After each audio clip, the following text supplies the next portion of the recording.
Imagine a nation born into a whirlwind of fire, where the very act of existing is a daily act of defiance. Since 1948, Israel has not known a single day of true, undisturbed peace. In any traditional economic model, a country surrounded by hostile neighbors and locked in a century-long conflict should be a wasteland of poverty and ruins. Yet, if you walk the high-tech corridors of Tel Aviv today, you aren't met with the scars of war, but with the gleaming glass of a global superpower. With a GDP per capita hovering around $52,000, this tiny desert nation stands shoulder to shoulder with the giants of Europe, such as Germany, the Netherlands, and Sweden. It is a staggering paradox. How did a land defined by the sound of sirens become one of the wealthiest societies on Earth?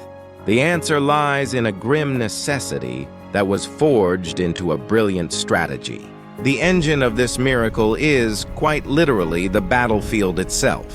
While most nations view military service as a distraction from the economy, Israel turned its defense forces into the world's most elite incubator for talent. Every year, thousands of young men and women are drafted into units where they don't just carry rifles.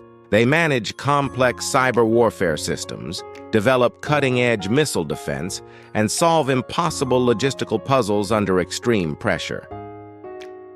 When these soldiers finish their service, they don't just leave the army, they enter the civilian market as the world's most disciplined and tech-savvy workforce.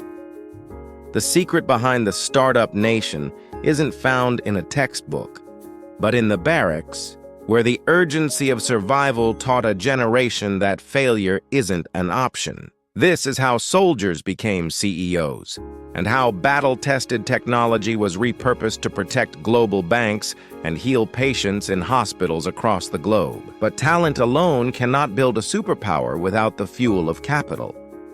Israel knew that its volatile zip code made international investors nervous, so they made a move that was as bold as any military operation.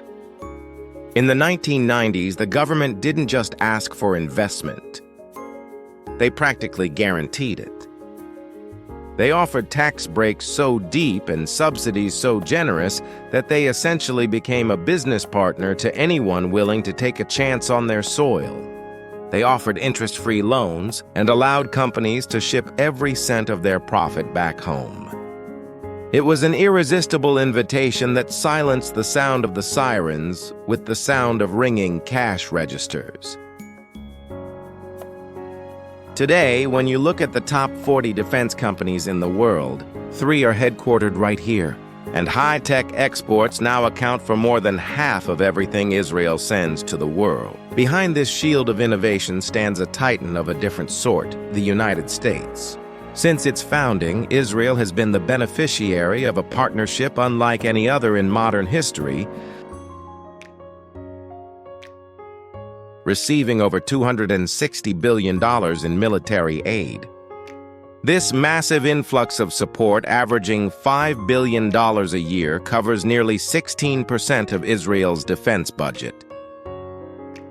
This American shield allowed Israel to do what no other war-torn nation could. It took the money it would have spent on basic survival and poured it into the future.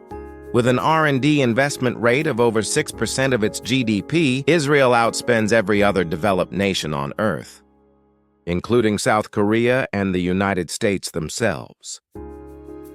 Yet this golden age faces its darkest clouds yet. The very conflict that once served as a forge is now threatening to become a furnace. As wars drag on, the GDP that climbed so steadily is beginning to falter. Hundreds of thousands of the nation's brightest minds have swapped their laptops for uniforms, leaving offices empty and innovation stalled.